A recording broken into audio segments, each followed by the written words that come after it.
absolutely wonderful to be with you all. I do hope I make it round those 26 miles in 4 weeks' time. 4 weeks' time tomorrow.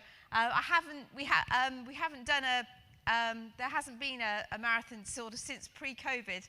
So I've got a few nerves. A few nerves are in my body facing that, and my training was interrupted because I wasn't running long distances. Why am I telling you about my marathon? Because he mentioned my marathon. I wasn't running long distances. I was running about 10 to 15K. At the beginning of this year, I thought, I'm going to go and do it. I'm going to go and do this again. I kind of wanted it to be 10 years after my first marathon. It's in fact 11 years because of COVID. But on my first training run, I fell, my long distance, I fell and fractured my wrist, had to have a pin put in. This was in January, and also sprained my right leg. So now it really is, whether I'm going to make it round in 4 weeks' time is something that I'm not entirely sure about, but I'm putting myself out there. But I think that as you will all, I'm saying all of this in part because, isn't it, the Bible, there's an imagery, isn't there, in the Bible around the marathon, the race. The fact that it is long, the fact that, metaphorically speaking, we will fall, we will crack our wrist, we'll have to have a pin put in, we will hobble, we will have a strain, but actually we have to pick ourselves up with the finish line in sight, and the finish line is the Redeemer's crown that we heard mentioned in that last session. And thank you for being here, because if you're here, it's because you care about the next generation, you care about your children, you care about Scotland. And we want to be Chalmers, don't we, here in Scotland? We want to be Guthries. We want to be those kind of men that care so passionately about the next generation, that from amongst, amongst the dirt and the dross, or seemingly, amongst what looks lost and broken and pain faces, we will find the jewels. We will find the jewels. And in fact, every child is a precious jewel. And we want every child to be a jewel in the Redeemer's crown. Once upon a time, we were all little children, but I was a little girl. My father came over from Italy in the 1960s. He had given up faith. My mother he would kind of been educated to become a priest. Caught the eye of a pretty woman in an Italian piazza, says, I'm no priest. He came to England. He met my mum. Both of them had no faith. She was just 16 when they met. He was on this kind of trip all around Europe with the view to go back to Italy. On their first date, he said, I will never marry an English woman. 1 year later, he was married, and I came along very soon thereafter. My mum was just 17. I say all of this because as they made their way in the world on the south coast of England, there was a man called Mr. Hicks. Perhaps not as known or remembered as a Guthrie, but a faithful stonemason on the island of Portland in Dorset. And Mr. Hicks loved the children of Portland. And his wife, Mrs. Hicks, was my first Sunday school teacher. Eastern Methodist Church came and picked up all the children from our little estate. I lived at 4 acres in Portland in Dorset. They picked me up in the bus. I got on the bus, aged 4. I was taught all about Jesus by Mrs. Hicks. I fell in love with Jesus there and then, and I cannot remember not a moment in my life when I have not loved him passionately with my heart, my mind, my soul, with everything that I am. Mrs. Hibbs, the next Sunday school teacher, she said to me that the best present I could ever have was a Bible and to read it every day, and I took Mrs. Hibbs at her word, and I asked my mum for a Bible. And the truth is that almost every day from that day to this, I have read my Bible. Aged 8 or 9, I was at home sick with chicken pox, I watched Crown Court on the television. And I said to my mother, when I grow up, I'm going to be a barrister and I'm never going to change my mind. And that night as a little girl, I got down on my basil brush carpet, which I always did, next to the bunk beds, which I share with my sister. And I prayed my usual prayer, God bless Mum, God bless Dad, God bless Aldina, my sister, God bless Sam the cat, Amen. And dear Lord, then there was after this, Amen, it was, and dear Lord Jesus, if it is your will, remember there's a little child, please may I pass the 11 plus so that I can go to the grammar school, so that I can become a barrister. Because I figured that the only way that a little girl like me had any chance of going to university, because we're talking the 1970s here, 70s, 80s, was if I passed that 11 plus. And that little girl, Andrea Williams, prayed that little prayer on her basil brush carpet every single night until the Lord granted me the desire of my heart.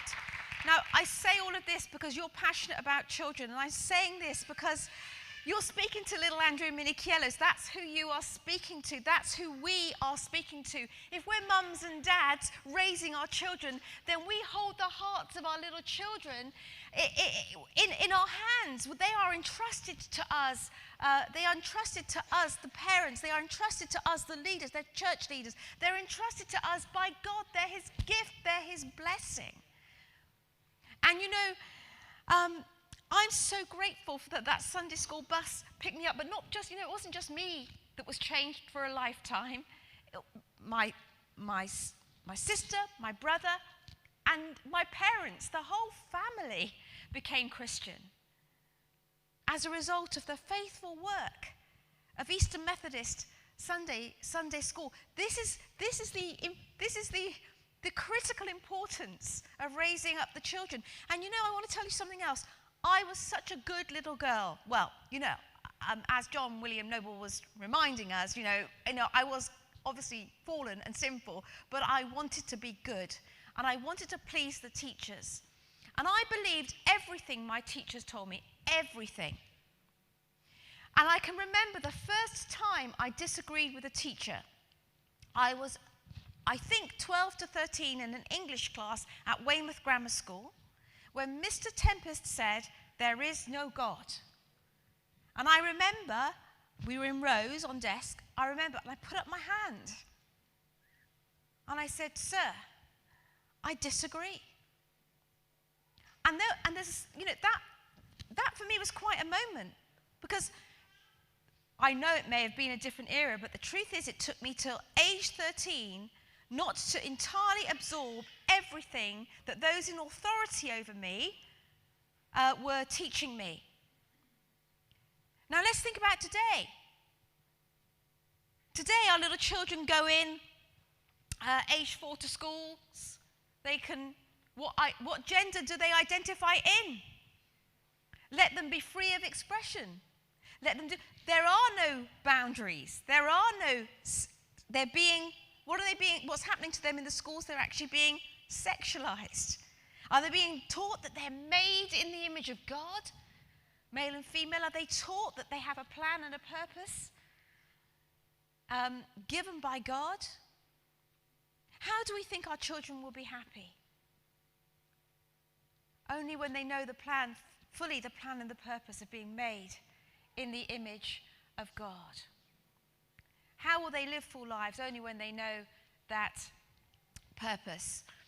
And just, I suppose, finally, in terms of my growing up, at 15, I stood up at a missions conference taken by Mr. Hicks to this missions conference. See, that was many years of investment in the lives of not just me, but the children of Portland.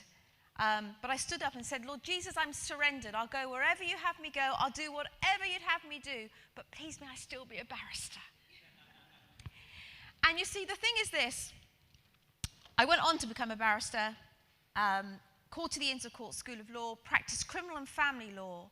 But if you had ever told me when I was studying in the 1980s that I would be defending teachers who lost their jobs because they told pupils that they believed that marriage was between a man and a woman, or because they offered prayer to pupils, or because they gave a Christian book to pupils, I said that couldn't possibly happen in Great Britain. but it has happened. If you had told me that teachers would be reported to terrorism, prevent terrorism authorities because they believe in the Bible, I'd have said that couldn't happen in Great Britain, but it is happening. At the Christian Legal Centre, which I founded alongside Christian Concern, we have 1,000 case inquiries every single year. And many of them come from those within the education establishment. I'm very pleased, I'm sorry, your names just slipped my mind, Megan and Kate, fantastic to hear the favour that is upon you right now as you are walking into those schools. And the wisdom that we've been counselled with. Long may those doors stay open to you. But for every Kate, there's a Jane that is actually removed from the school, is chucked out from the school, that doesn't get through the door. And in a world that's forgotten truth and forgotten Christ, what do we want our children to actually know in the end? There was a small interlude in my life on the birth of the first of our 4 children, where my husband and I went across to the States for 2 years. I had quite a Brit view. I hadn't ever wanted to go to the States. I had a bit of a Brit view about mega churches and this kind of thing. But I went there. My view was entirely turned on its head. Bible Belt entirely turned on its head, because this mega church was absolutely extraordinary. The range of its ministries was extraordinary. But it also had a Christian school. And right next to this extraordinary auditorium, and over the door of the school, it said, "God created the world." And I thought, imagine walking through an archway of a school every day where it says, "God created the world," or "You are made in the image of God." You see, we have what is good and right and true to offer the children. We have health for our children. We have the health of our nation. That's what the Christian message is. It's redemption, it's health, it's wholeness, it's the how now to live. And we should be so ignited by that truth. Well, you are, because you're here today. We saw this to be so important in our work at Christian Concern, and you'll be hearing from Steve Bugu, who heads up our education work. And I believe he's been involved in around 30 startups in the past year, startup schools. We want to serve in to this next moment. John William Noble and that school in Aberdeen, we are going to see those schools. We are going to see those schools. I want to encourage John William to say that every school that I've seen that started by faith grows and grows. Within 1, 2, 3 years, as in a sense, the school shines ever brighter and the darkness gets ever darker. So I believe for that school, and I want to believe for across this nation, for a school in every major city that is absolutely Christian, and then in the towns and in between, within accessible range for the children of Scotland. Let's claim that vision for the children of Scotland, that they're within reasonable reach of every child of Scotland will be a school that is affordable and welcoming, that says, God made the world, you're made in the image of God, and we're going to keep you pure unto his purposes. We're going to teach you his ways in the purposes of God. Neil, can we start the presentation? There we are, next slide. I'm sorry, for some reason, in terms of the technology, I'm not able to use the clicker to move this on. Can we move this to the next slide? The video. All right. I want to now introduce you to one of our cases, a little girl.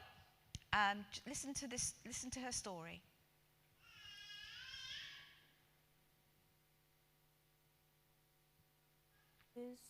When she said that I was being very homophobic.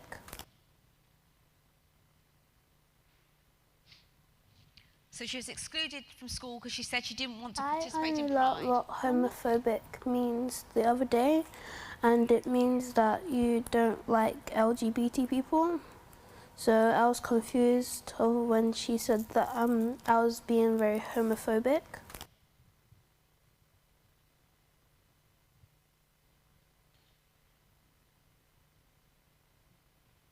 I'm not homophobic.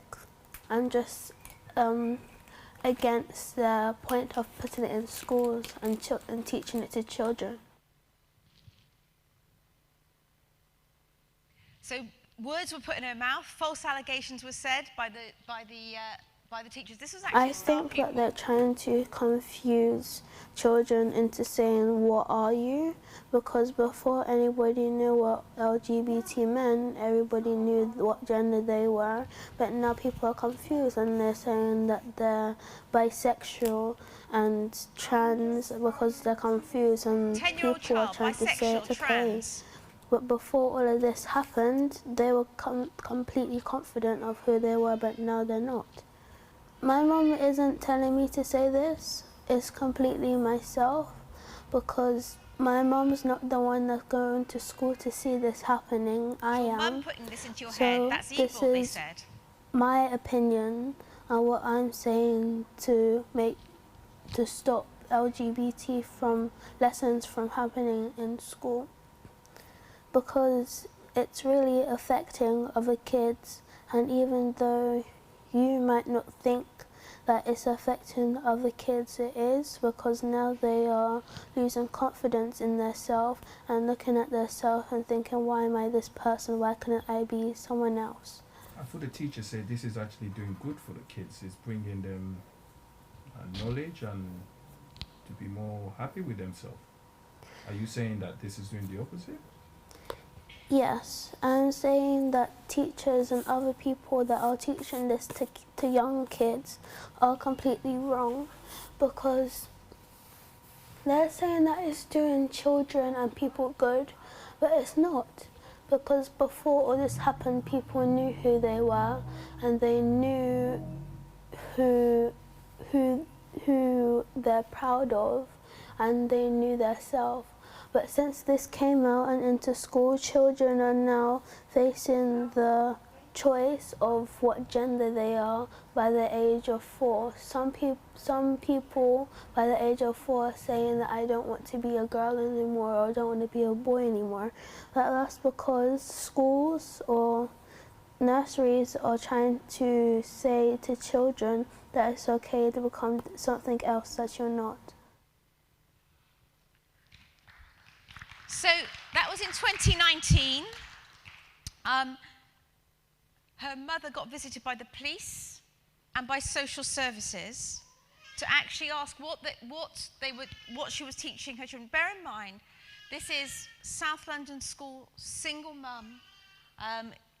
You know, Casey, very bright, capable child, had the courage to resist the Pride Parade at her school, together with another student.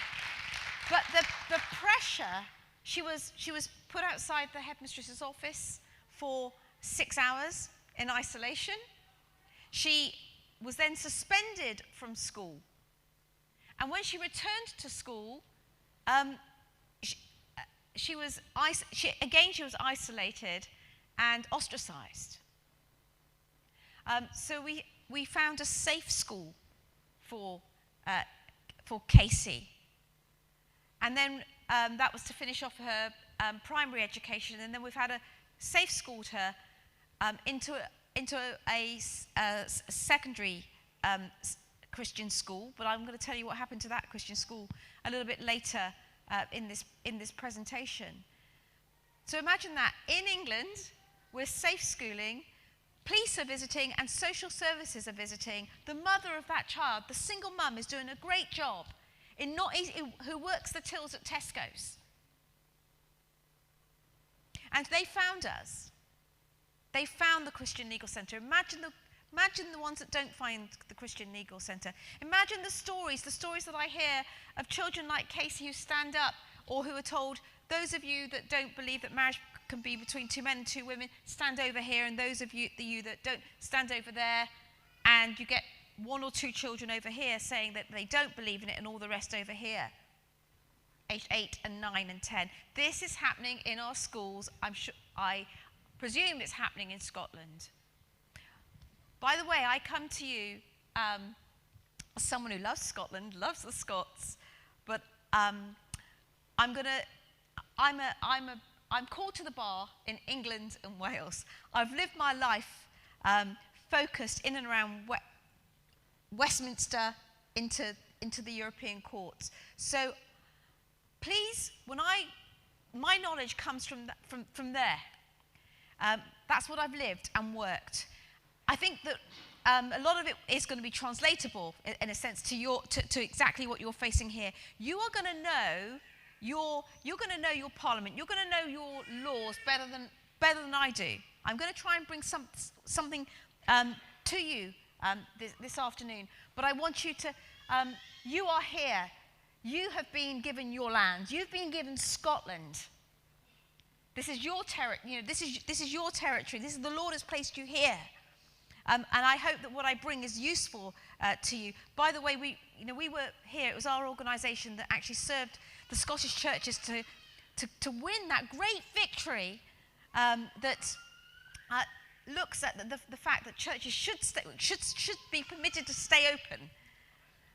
That it's not within the government. That was our organisation that actually that brought that challenge review. We instructed Scottish lawyers, but the truth is we'd done most of the thinking and made most of the arguments because we're also challenging it down in England. So we're passionate about you. We're absolutely passionate to see this great nation from which revival has come, such great heroes.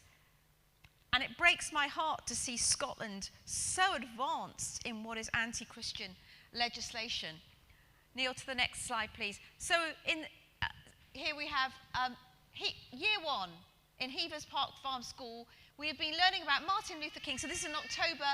I have a dream. If boys could go to the same toilet as girls.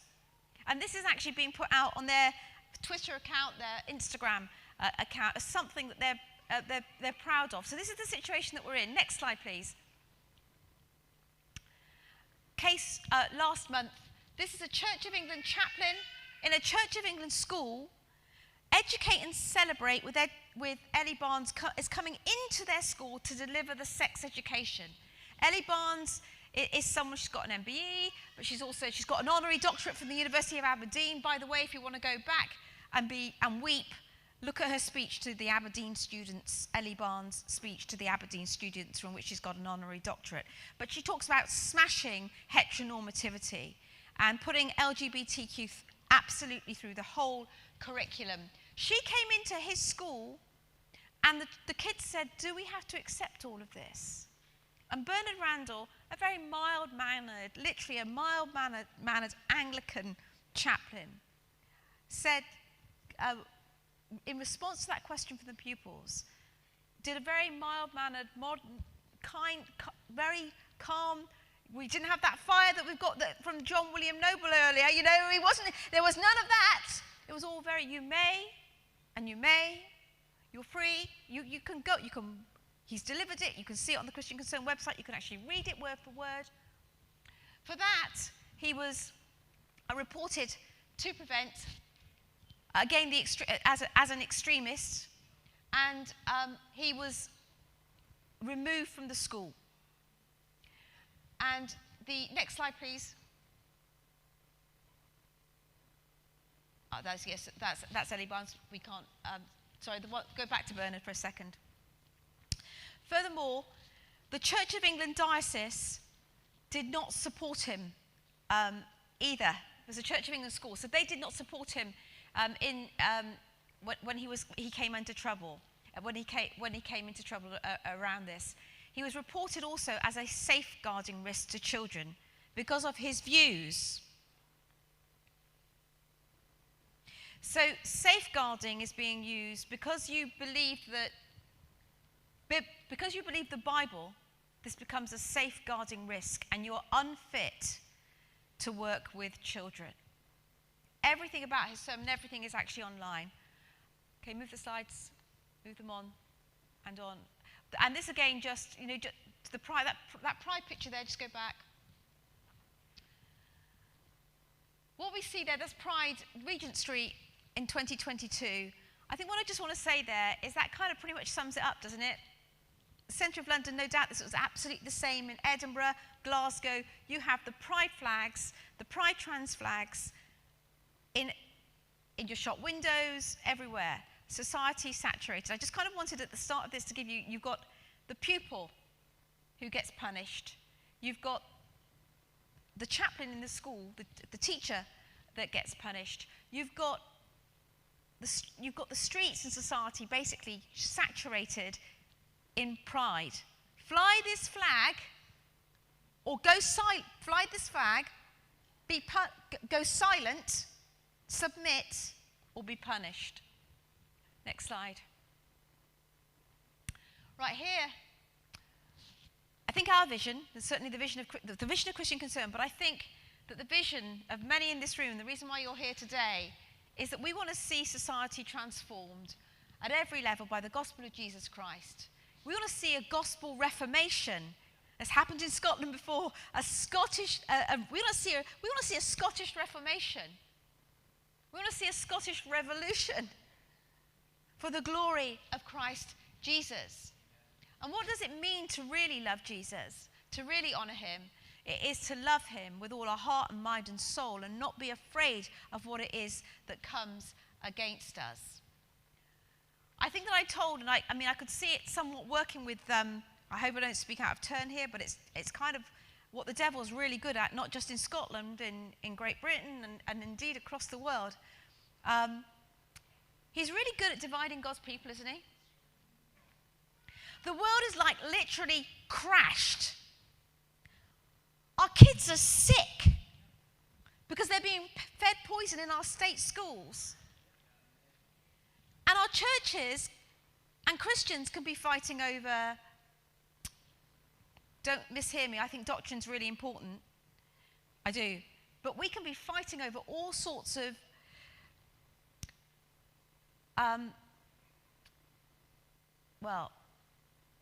all sorts of things, tiny things. We can be, instead of complimenting one another, we envy, we compete.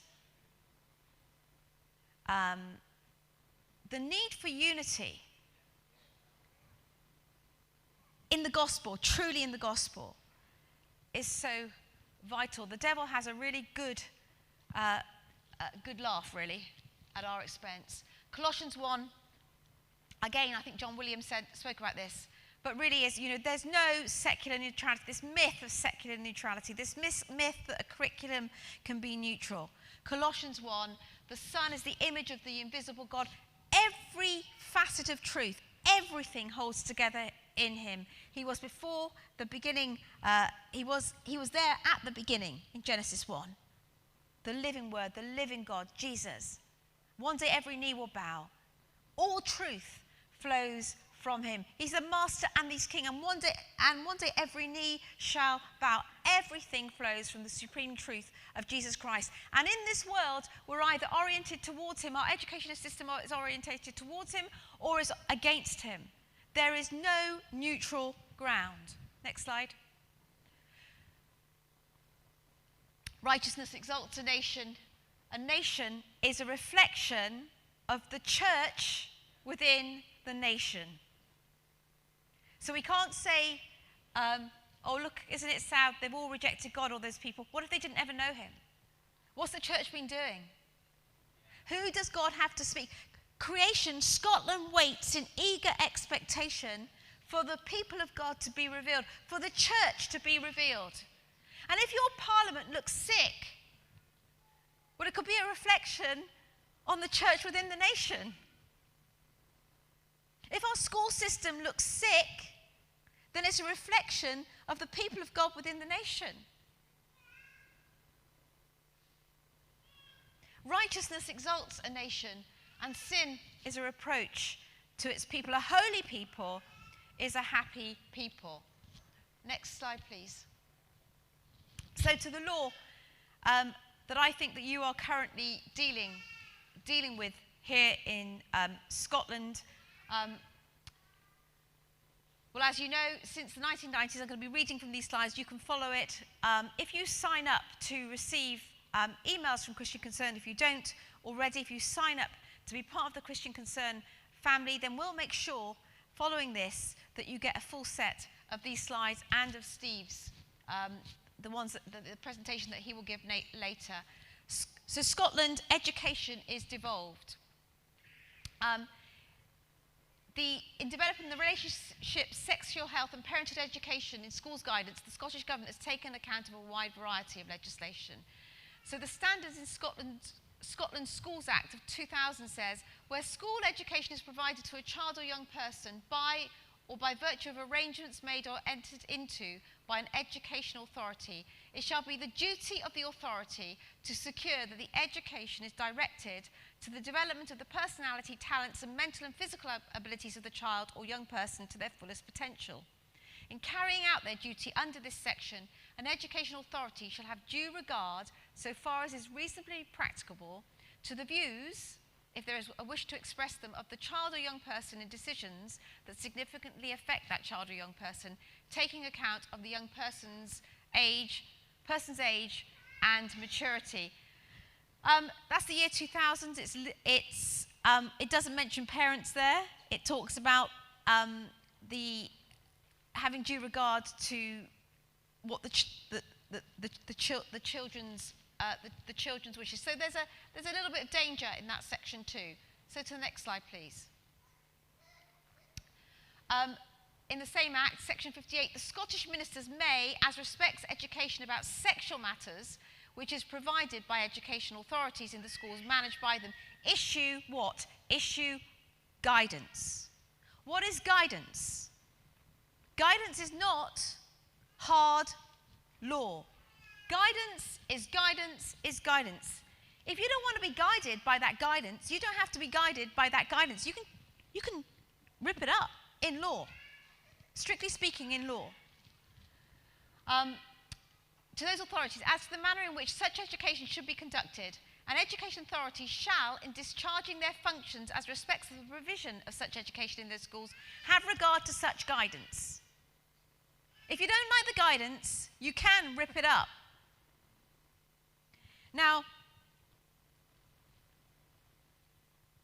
and so this is where you can lose the law as a tool. This is where we need to use the law as a tool. This is where we need to find good cases to actually challenge what the high level of the law said, what the hard statute law says. So on the Relationships Sexual Health website, it contains over 100 lesson plans for the subject of sex education. And it's not compulsory for those schools to use those resources. The Scottish Government and Education Scotland basically recommends this. So it's through soft law, it's through policies, through a hard act, the hard act, but it's through soft law, through policies, that the government promotes its ideology, its agenda. But that ought to have been, and can be, challenged at every point. And this is where I'm not sure,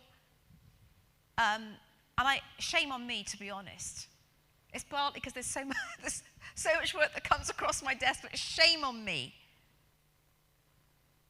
for not being here and up for a challenge 20 years ago in Scotland. I would have been if someone had put it in front of me, but I should have found it. Next slide. The European Convention on Human Rights basically says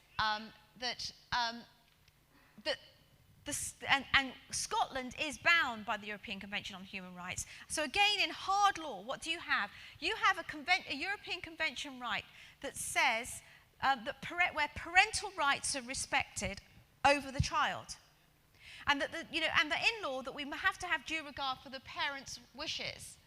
And that shall respect the right of parents to ensure such education and teaching in conformity with their own religious and philosophical convictions. Article 9 is an absolute right to your religious freedom. So if you're raising your children in the Christian faith, there is protection under the European Convention, arguable protection under hard law that says if you don't agree with LGBT propaganda in your schools, you can resist this in law. You can resist guidance in law because you have hard human rights legislation. I mean, there's a whole other talk on the problem with some of these things, but I'm talking about what we would use within the law to make your case. Up to Europe if necessary. The Scottish Act, the Children Act basically says, in 1995, says a parent has in relation to his child the responsibility to safeguard the child, to provide education and guidance, to act as the child's legal representative. So again, what we would argue in hard law is that you're the legal representative, not the school, not the government. Actually, what the Act says is that the parents are the legal representative. And in Section 2, a parent, in order to enable him to fulfill his parental responsibilities in relation to his child, has the right to control, direct or guide in a manner appropriate to the stage of his development. And so this is strong. This is in hard law. These next slide, please. And then the United Nations, although not binding like the European Court at the European Convention, the United Nations also respects parental involvement. So that's another thing that we could appeal to in convention rights. So bear in mind, I think that all parents in Scotland can appeal to the law. I mean, there's limits to the law, but it can appeal to hard law up to Europe, in terms of freedom to be able to educate their children in the way that they are, and not to be compelled by a state system that promotes that which is contrary to their belief systems, or that which they believe would harm their children. I mean, I think what Kate also spoke of is the kind of the horror of some of the stuff that the kids are dealing with in the school. So according to the 2014 guidance in terms of relationships and sex education, what do we start getting? This assisting young people to help making safe decisions about their sexual health, their sexual and emotional health, help children to develop an understanding of how to maintain positive relationships, feelings, attitudes, values and beliefs. And it's important that that sex education addresses diversity, reflects issues relating to lesbianism, gay, bisexual, transgender and intersex young people or children with LGBTI parents, such as same-sex marriage and hate crime reporting. Now, where does this come from? This comes from people in a policy department somewhere writing guidance within education that gets put to ministers, it's not hard law. But everyone acts as if it is, and in fear. But we need to rip it up.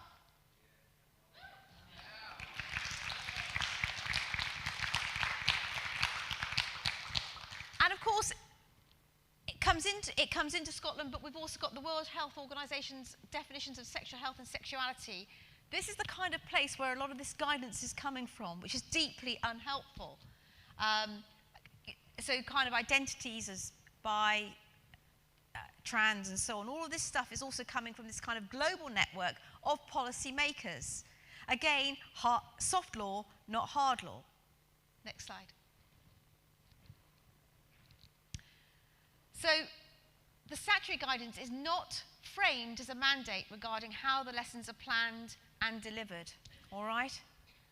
So this is also, words are very important in law. All right, so, and in frameworks. So schools should develop a culture of cooperation between teachers and pupils, should be up to date. The Equality Act should not, it's not mandated, it's not a must. Next one. It's good practice for schools to regularly seek the views of parents and carers. It should be a standard practice of schools to consult with parents they should be given the opportunity in advance. This language is not compelled language. It's not the language of mandate in terms of what must be done. Next slide, please. Consultation between the schools and parents. Paragraph 54 emphasises that giving children and young people an opportunity to exercise their right to identify and express their own educational needs in sex education. Paragraph 56 states that schools must be sensitive, though there's a must versus a should, must be sensitive to the cases in which a parent may wish to withdraw a child or young person. All right, so you've actually got a must versus a should. And those things are different in law. One is compelled, the other is not. May wish to withdraw a child, so the right of withdrawal is a must.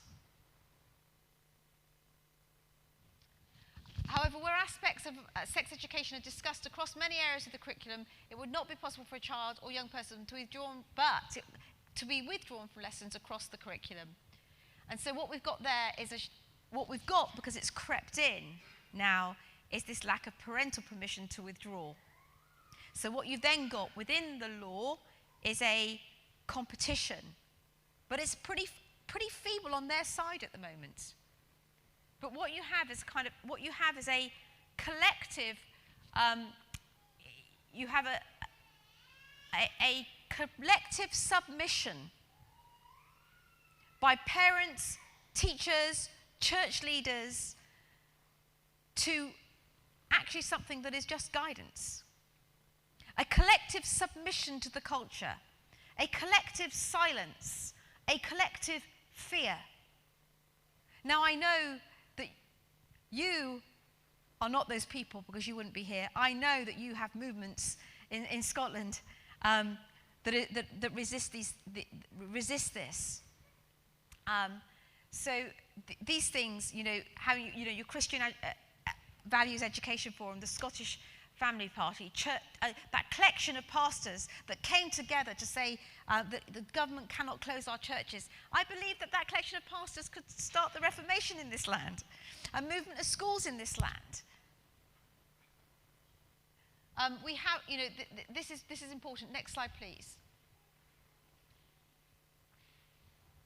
The role of the church, the role that God's people have, those that really believe, is to be the prophet and the priest to the king.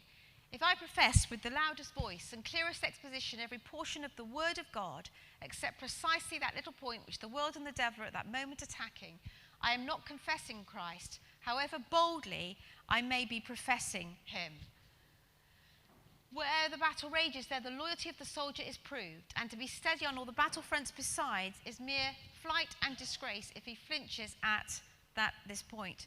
The battle is raged. We've lost truth in the public square. Truth is lost. Gospel truth is lost in every aspect of our culture. And who are the victims? Well, we're kind of all victims in a sense. But our children are so vulnerable. And worse, the adults do not know what they do. Father, forgive them, for they do not know what they do, because they've been so propagandized. They can't think differently because they were taught the same. Because it was beginning, they've been taught the same. And in fact, morality's turned on its head, because it's immoral to say that gay is not good. That's immoral. That's discriminatory. That's hateful. That's homophobic. No, it's not. It's absolute love, isn't it? To have the power, to have the courage to say, this is not good. So where the gospel is under attack is on the protection of life, on the pattern for family, and the place of Jesus Christ in our nation. How does a nation lose her way? We've just had the Queen's death, and that's a real moment in our history, isn't it? And it will be interesting to see what happens to Scotland and in the in the next season in terms of which way you go. But on the coronation oath, the Archbishop says to the Queen, and a lot of the funeral service was, well, we had the Christian backdrop of this great united kingdom, rooted in the Bible, rooted in the Bible, and the crown on the coffin, the scepter, all of these things is great biblical imagery of what our nation, what our United Nations believed. Will you, to the utmost of your power, maintain the laws of God and the true profession of the gospel? The Queen says, all of this I promise to do. She's handed a Bible by who? The moderator of the Church of Scotland. Shame on the Church of Scotland for moving to bless same-sex marriages. But here, the role of the Church of Scotland is to hand the Bible to the Queen and say, our gracious Queen, to keep your majesty ever mindful of the law and the gospel of God as the rule for the whole life and government of Christian princes, we present you with this book, the most valuable thing the world affords. Here is wisdom. This is the royal law. These are the lively oracles of God. That's extraordinary. This is the law and the gospel of God and the rule for the whole life and government of princes. The reason why Great Britain has been so great, why our education has been so great, why our parliamentary systems have been so great, why our health systems historically have been so great, is because we were rooted in the lively oracles of God. But what's happened in the 70 years since the Queen came to the throne? Well, in 1952, abortion was illegal. Now it's legal, in fact, up to birth for disability, up to 24 weeks. When she came to the throne, 4.8% of babies were born outside of marriage. Now it's 46%. Can you move the graph up a little bit? No. When the Queen came to the throne, there were... I'm trying to remember the figure. Can you move the... All right, we'll move on. There was something like... can't believe this. Can't quite remember those numbers. We'll make sure they're on the screen for you. Essentially, what's happened since the Queen came to the throne is that the number of marriages has reduced, and the number of divorces has increased per annum. The cultural deception, generally, again, just trying to understand this, because 70 years of the Queen's reign. So what's happened in society in these 70 years? Well, when the Queen came to the throne, abortion, access to abortion was something that was just unthinkable. The law protected the unborn life, absolutely. No one would have even imagined. No one would have become a woman's right to take the life of their baby. Now, I think that we sitting here can't even imagine that might have been a norm in our society. But what does the norm say now? The norm says that little baby there is a clump of cells. The figures for England, Wales and Scotland, in 1967, the first year that the Abortion Act came in, abortion figures were 21,400. Now every year we're in the realms of 210,000. Since the passing of the Act, 10 million abortions have taken place. 10 million, well, it's double the population of Scotland has been missing, is now missing. Lives have been taken. That is a massive social revolution. In fact, it's a bloody revolution. It's a revolution that's been done under the guise of law, under the an acquiescent church, an acquiescent culture, a propagandized church, a propagandized culture. Father, forgive them, they know not what they do. If they are told, if we are all told, if we are taught in our schools this is just a bunch of cells, then away goes another one of those lives, because they're not really human. But you see, we are all human, made in the image of God. This is massive. Again, it's not just sex education. If you say you're not precious from the moment of conception, you do away with valuing the most vulnerable of our children in the womb.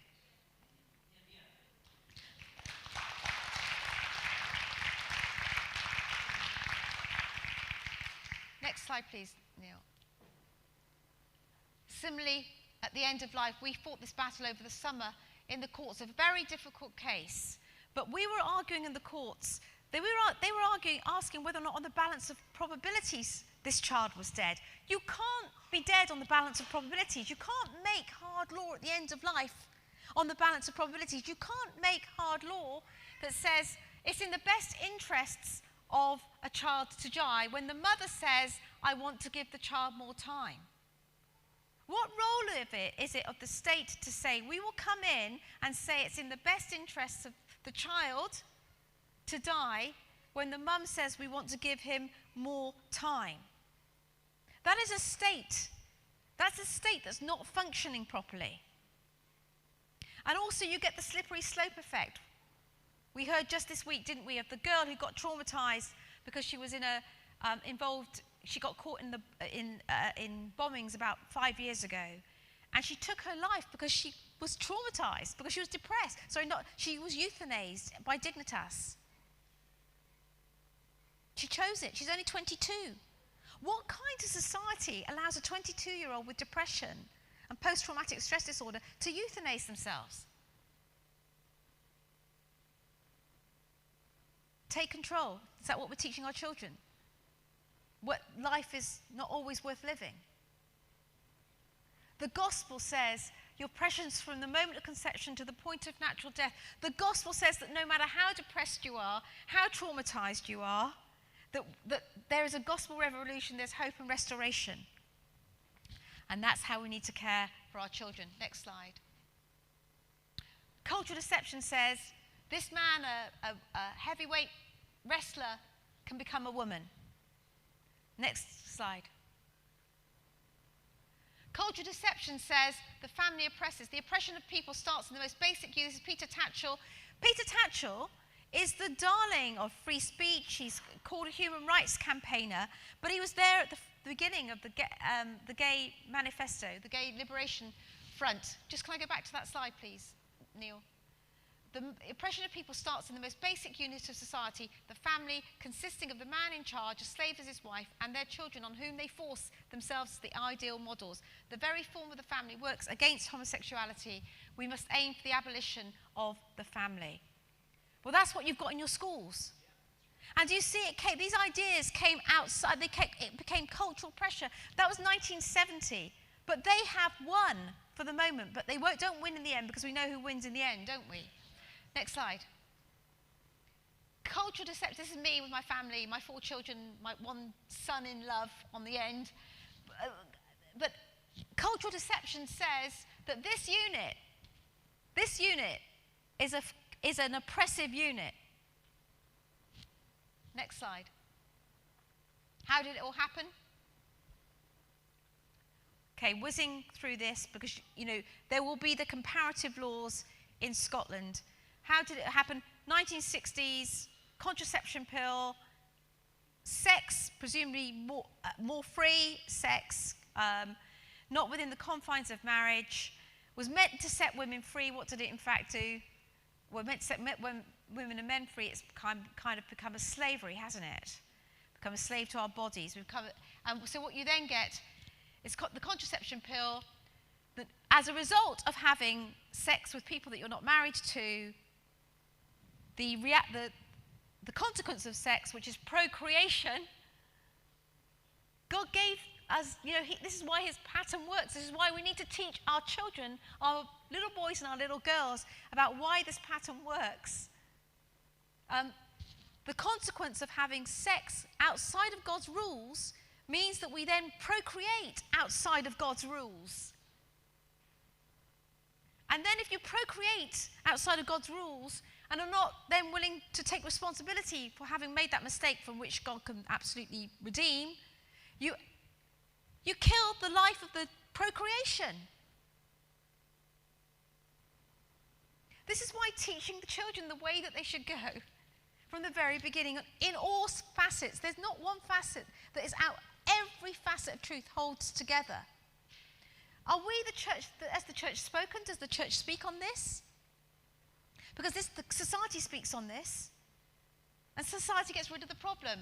And then, if people are just having sex with whomsoever they want to have sex, they start cohabiting. Their marriages become a bit more open. So divorce becomes more free. Divorce Law Reform Act. Cohabitation rules that become like marriage rules.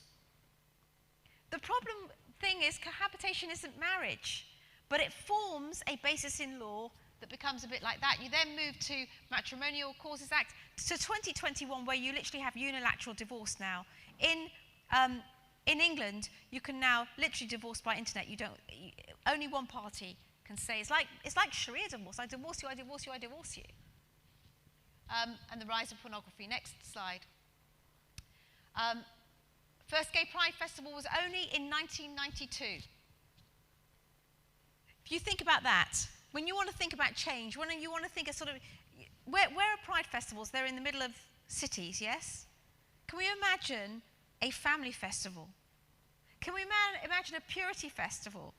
Can we imagine Christian festivals in the heart of Edinburgh, in the heart of every major city here in Scotland? Wouldn't that be amazing? Wouldn't it be, to actually put, it's 1992 that we had the first Gay Pride Festival. Next slide. That we move on, next one. Alongside all of this, what you get, because we no longer say that the life in the womb is absolutely protected, the 1967 Abortion Act, you then create a situation whereby the embryo is no longer wholly protected in law, which then means that and you also have fertility treatments growing up alongside. In 1978, for the first time, we have Louise Brown, a baby that was born by way of IVF. That's in 1978. Then in 1990, because we now can create embryos out with the act of sexual union between one man and one woman, we have the Human Fertilization and Embryology Act, which for the first time allows for the creation of human embryos with the express purpose of experimenting upon them and then destroying them. We moved to 2004, where for the first time we create a cloned human embryo. Cloning embryos is man making man in the image of man. You go from taking a life 1967 to making a life 1978 to faking a life 2004, and then in 2010 you have the Human Fertilization and Embryology Act, where you allow where the government allows for the creation of animal-human hybrid embryos, which is the mixing of cow's eggs with human sperm. But that's literally defacing Genesis 1. But what you also have alongside of this is you actually have the recreating of what family is.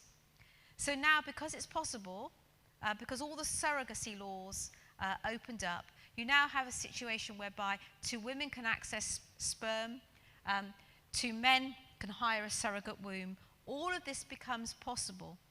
And alongside it as well, you have marriage being obliterated as we know it. We have civil partnerships between 2 men, civil partnerships between 2 women. And suddenly what you have in the whole of law, in the whole of hard law, is this. The family, which when I studied it was a married man and woman with children, now becomes a man and a man, a woman and a woman, a man and a woman, cohabiting, civilly partnered or married, and able to have children either by way of fertility treatments or naturally, or by way of fostering and adoption. And all of those things are equal under the Equality Act and under human rights law. And because they are equal, you must teach them as equal. And if you don't teach them as equal, you discriminate, you are phobic, and you will be punished. And so it's all of those truths, it's all of those God's truths that when we abandon them, we end up with the whole picture of the rewriting of God's Genesis 1, of what God cares about. And it's all of it put together. And if you find yourself as a teacher or as a parent speaking about God's pattern and purpose, you may find yourself in trouble. this kind of thing becomes normal. People transition. That's a woman who lives as a man, wants to have a baby, so has a baby. To detransition, not possible really, to retransition to be a man, to be the father of the child, so that the partner can be the mother of the child. These are the norms that will be taught in your schools, because this is norm. This becomes a new normal. And these are the people that are teaching it to your children in the school. Well, you've got, so that's Tom Daly and Dustin, they're having 2 men having a baby. Next one, Neil. This is Hannah and Jake Graf. This is Captain, becomes Hannah. The artist becomes Jake. They now are patrons of mermaids, currently in trouble, but going up and down the country, teaching your children that gender is fluid. I'm realizing now, Neil, having thought I had loads of time, that I'm getting behind. Can you just give me a time frame? Okay. All of this alongside this in the law. Let's move to the next slide, please. Mumby says, couldn't see that. Next slide.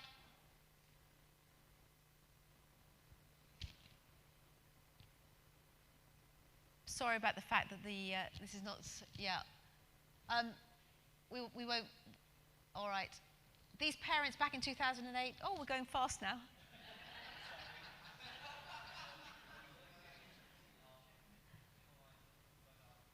All right, well, those parents in 2008, Eunice Snow and John's Christians fostering, they were told, the Equality Commission intervened in their case to say that the Christian teaching was inimical, that it was harmful to their children.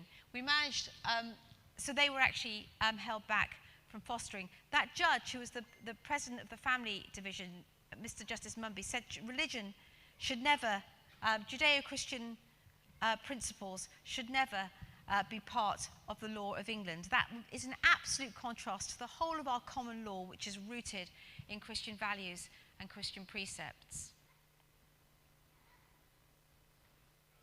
Has it frozen? All right. Okay. All right. So where do we move? Where do we move in the? You see how you get very dependent on your slide deck when you are. So there we see it in the law. In the law, then also in the church, so you see church leaders actually, so you see the Archbishop of Canterbury, Justin Welby, his first task was, in fact, to talk about what marriage was back in 2011, 2012. He failed to take that opportunity, and when it came to the passing of the Same-Sex Marriage Act, he said that marriage between 2 men and 2 women should be given space in law, where those who wanted it should have it. There we are. So he said, it's clearly essential that stable and faithful same-sex relationships should, where those involved want it, be recognised and supported with as much dignity and the same legal effect as marriage. Next slide. Bishops introducing transgender liturgy into churches in the United Kingdom. Next slide. Next slide. And the one after, please. The Archbishop of Wales, you've already got this in Scotland, but essentially blessing marriages, blessing same-sex marriages. Next one. And all of this is going to become very normal, says Nick Clegg 10 years ago. We're going to wonder what all the fuss was about. And then, of course, and who does it become normal for? Excuse me, for our children. Now, you all know this better than I think, but let's just run through those books. You know them. My Princess Boy, Jack and Again, Mama and Me, Picnic in the Park. All families are exactly the same. Lots of different families are absolutely the same. He loves to dress up, and Tango Makes Three. Two daddies really fall in love with one another. King and King, Year 4, ages 8 to 9. You know these books. This dress is so beautiful. It's crystals and roses and honeysuckle sleeves. Participate in gay pride, otherwise you'll be taken out of the class. Maths teacher You say well done to a group of girls, one of them identifies as a boy, you get put into isolation, suspended for gross misconduct, and lose your job.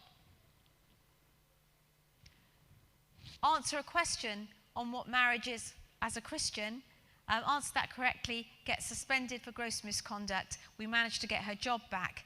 She then later resigned, and guess what she did? She set up a school. She set up a school in Cornwall.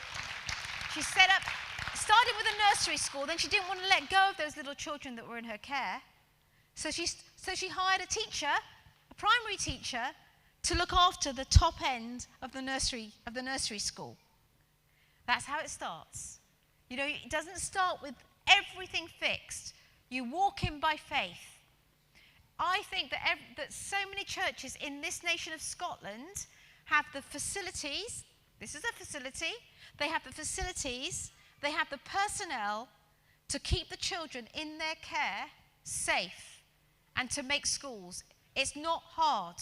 You don't need the government to tell you how to teach your children, particularly if the government is making them ill. So our first duty to the little Andrea Minichiellos, actually within church and as parents, is to tell them about Jesus and to raise them up in the faith. The idea that you can put children onto the battleground aged 4 or 5, the idea that they can withstand it is pie in the sky, really. I'm certainly not saying, thank you for your great work and all I'm understanding that. We've got to be in schools, but passionate chaplains are being thrown out. Clear Jesus' teaching is being thrown out. Stay in for as long as you can. Take over the governing bodies, take over headships. Absolutely throw in all the Christian teachers you can into a state school if you can really change it. But if not, nursery schools, hire a teacher, have the happiest, healthiest children in the whole of Edinburgh, in the whole of Aberdeen, in the whole of Dundee, in the whole of Glasgow, in the whole of Fife. Next. LGBT action plan, next one, please. This is on my slides. I was asked specifically about it. This is terrible. Definition of conversion therapy practices in Scotland right now. It talks about, this is what was published this week. Is that right?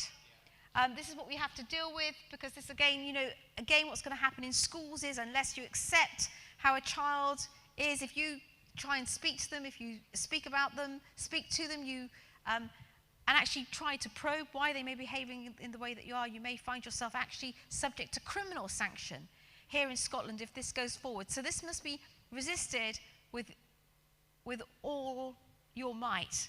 And this is not just about, by the way, churches being free to pray. This actually affects schools.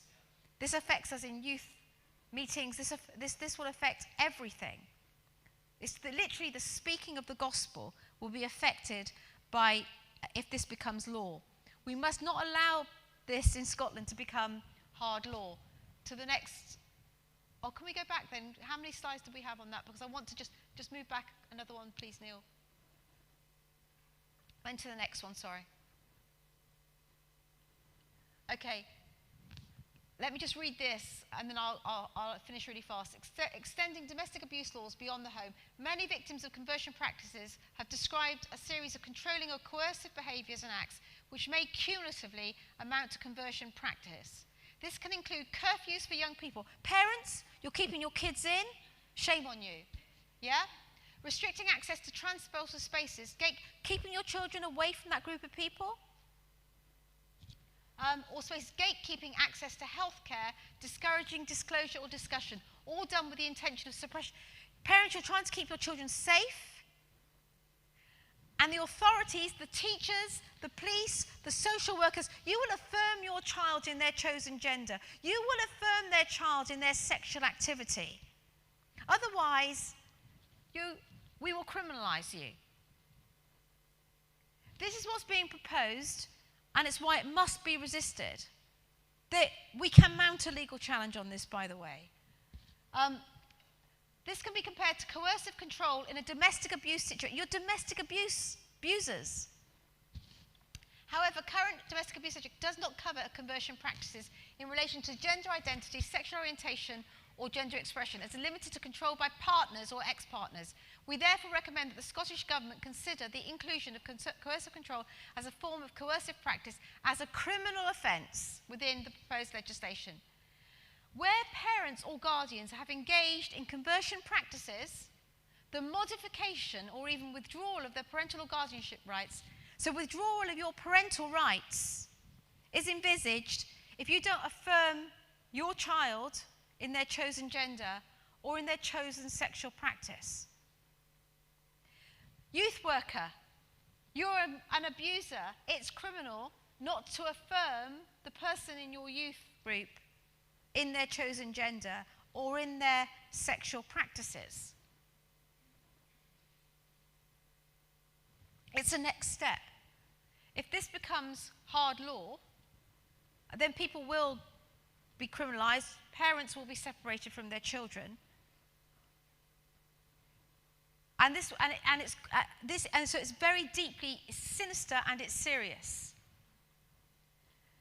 And this is where we really do need to find our voice, and it isn't just about the church's permission to keep to pray with people. It's about something much bigger than that, because it's going to impact every facet of life. All right. So let's go right to the end slides, please. Or very quickly, we can go through this and again. Oh, yes. Sorry, so that one's important. Can we just go back to that one? The group recommends that where the perpetrator of any of the criminalised acts is a faith leader or a member of a religious institution, the legal consequences may include the withdrawal of the perpetrator's professional licence as a faith leader, or removal of ability to work within Scotland in said institution, or withdrawal of the institution's charity status where the institution is not otherwise regulated. All right. What can I say in relation to that? We're here at the Christian Legal Centre. We're here to help you. We're here to start schools with you. Here we are. Here's a little school that we did start. These are the answers, but we need to find our voice, and we need to find people that will resist this, resist what is coming. Now, we don't want it to become law. We need to resist it before it becomes law. So there needs to be people out on the streets. There needs to be a case. Well, you can't have a case before it actually is law, but we need to actually begin to bring pressure and case examples to the government. Next slide. And again. So we don't vacate, we win. And again. We mobilise. Let's mobilise. So be aware of what's happening. May the Lord bless you, keep you and protect you. May you win Scotland for Jesus. May we see reformation. May we see schools up and down this land. Join us if you aren't already a part of the Christian Concern family. I don't think the QR code is on this particular. We have a QR code at the back. You can sign up online. Do come and join us to believe that we can turn this around. Thank you very much for your time.